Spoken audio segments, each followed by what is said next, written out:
Affair and relationship autopsy. I am 34, still wanna be with her F32. Why the hell can I still love her? Autopsy. The characters, me, my wife, known as she, and her coworker and acquaintance, whom I will refer to as Mazda, as he shares the same first surname as my brother, and it's a painful association. I became aware of the affair the first week of October. She had been going to the gym often, and had been avoiding couple activities, preferring to spend her weekends with friends. I became suspicious for no good reason, just a gut feeling, the one that I recognize well now. I used the Find My Phone app that I had installed for anti-theft purposes on the new phone I bought for her.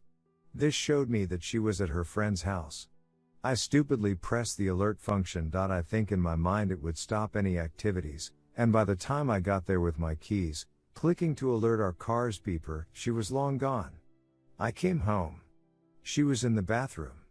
I know now that she was furiously deleting texts and letting him know that I knew, and that I might be at his house all crazy. I let her know through the bathroom door that I was home. I felt scared and elated at the same time, major adrenaline. I called her out.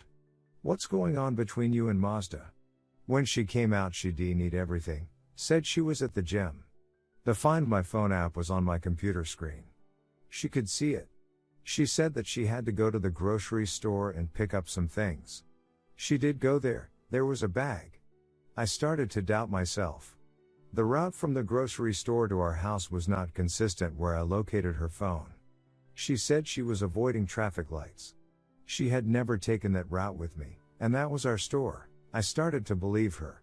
I couldn't reconcile that she would lie to me in a way this important, for the ramifications of the lie were huge, even though it was what I suspected. We had been together through 14 years, through good times and bad times, always each other's rock. We were a team. I started to believe that I was crazy, mainly because it was easier than believing the truth. She encouraged it. She let me know that her honor being questioned was not something she would forgive or forget easily. On the defensive now, I said it was because things were not going well with us, and I was worried, and maybe a little crazy. To back it up, I had been sleeping on the couch, and drinking a fair amount often, which caused me to snore. I had also gotten fat, and basically let myself go. I like to believe that the alcohol was self-medication due to the lack of affection and low-level depression, but now I know that is a partial cop-out. I should have been the best version of me that was possible. She did withdraw her affection during this time, but I can't blame anyone but myself for the way I handled the stress of a new job, and the fact that I was taking her for granted and allowing her to pull away. We had time maybe once, and not good. The bottom line is that I became a fat slob who kept her awake at night, in her eyes. She couldn't sleep with the noise, so I made the couch my home. Madden on Xbox became my emotional outlet, as ducked up as that is, and also probably brought back memories and resentment from our baby years, when I had neglected her and played video games instead of facing reality. I had started a new challenging job, and was preoccupied with that. This had been a big change for me, and one that I thought she appreciated. I had previously been living by good, but inconsistent income, and had been conventionally underemployed, which had caused a strain in our relationship, as she thought I was holding out for a job in my career in a selfish manner, which is true, but I thought I deserved to do what I loved. I was right in this regard. She did previously love her job, but did not appreciate that she had to work 9-5 in a stressful environment to enjoy the same lifestyle as me. I think that she became resentful of not necessarily carrying the income load, but the fact that I didn't have to work as hard to contribute, and when I did it was something I liked to do. In the previous years she had paid the majority of our bills. These resentments build up, and she definitely has the ability to remember these things long after I have written them off and forgotten them, even though I was grateful. Her memory of slights is far-reaching. She had become distant after I had visited my parents in a faraway state, and right after I came back, the job started kicking my ass, and taking all of my emotional energy. That is the backstory. I am trying to be as self-critical as I can be. I know I ducked up on relationship levels more than a person should be able to without repercussions. I just wish we had talked. I blame myself for that. I blame her more for finding another outlet. Fast forward to what a lot of people call Discovery Day. I went to bed believing that I was crazy, and that we would work on our problems, which seemed to be all mine, my mistrust and our recent distant behavior. I woke up in the night, sat straight out of bed, because I had the phrase "the truth will set you free" in my mind. I was having a minor panic attack, and went downstairs. I looked at the receipt on the things she had bought, and compared it with the time on the iPhone app. It proved that she was nowhere near her gym on the other side of town. During the time she was gone, I yelled to her, as she pretended to sleep. You lied to me." I broke down, as the full weight of the truth sat on my shoulders. She came downstairs as I broke down mentally. She admitted that she liked him. I threatened to leave. She let me know that she loved me, and it was a sympathy thing with Mazda.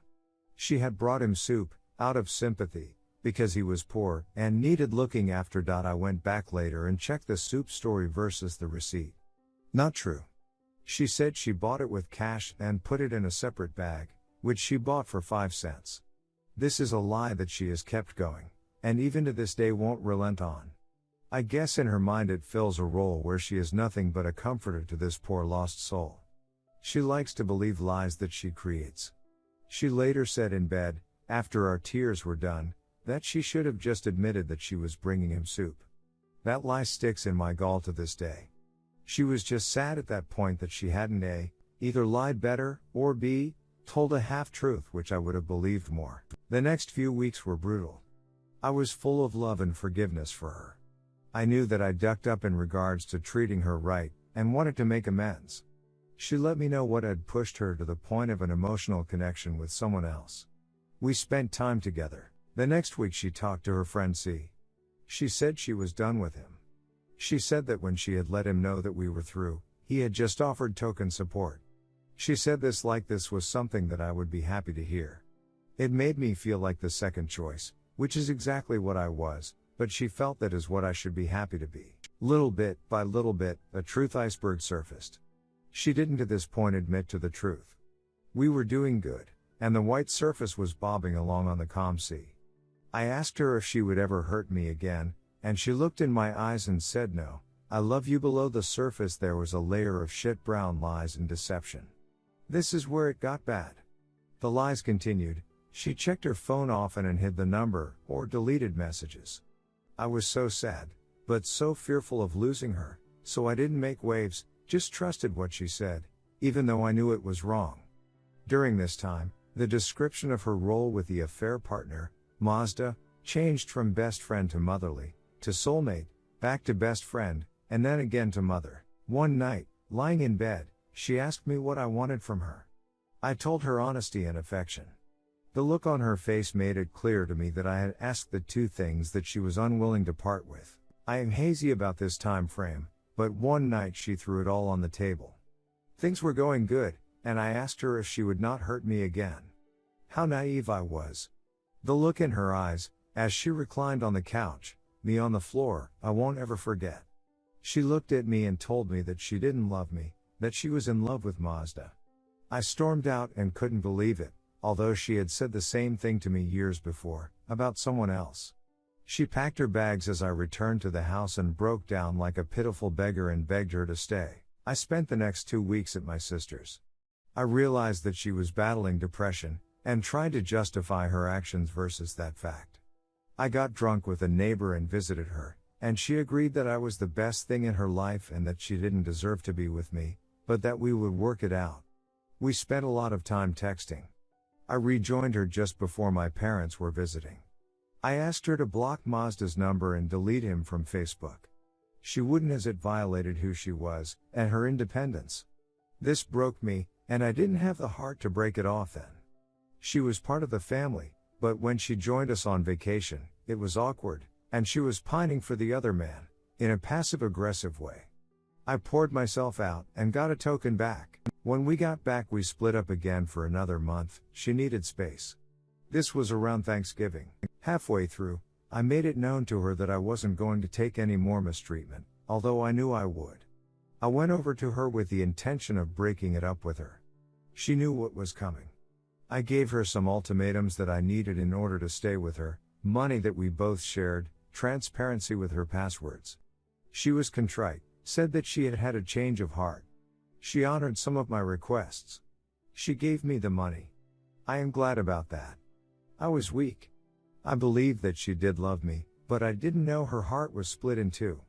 She didn't have the ability to give me what I asked. The next week had the same results, lovely text messages, reconciliation, and ultimately enough so that I would be strung along. This is as much fault of mine as it is hers. At this point I am in the fog as well, the fog that says that this person is going to change, despite the evidence. Fast forward to December. She is keeping all of my boundaries. I am showering her with affection. We are making mediocre love, where she disappears immediately afterwards, no cuddling or reconnecting, like she has to cleanse herself of me. I feel like I am violating her on some weird level. I am suspicious, but she is keeping the straight and narrow. Here comes my gut. I felt it, and drank to gain the courage. We fight about her quitting her job. I ask if she is still in love with Mazda. She says yes. I can't work with that. I kick her out. She emails me about love. I'm buying in. What the hell is wrong with me? TLDR, I still love someone who repeatedly broke my trust, and I have written a novel about it. I kicked her out, but I'm afraid I will be weak.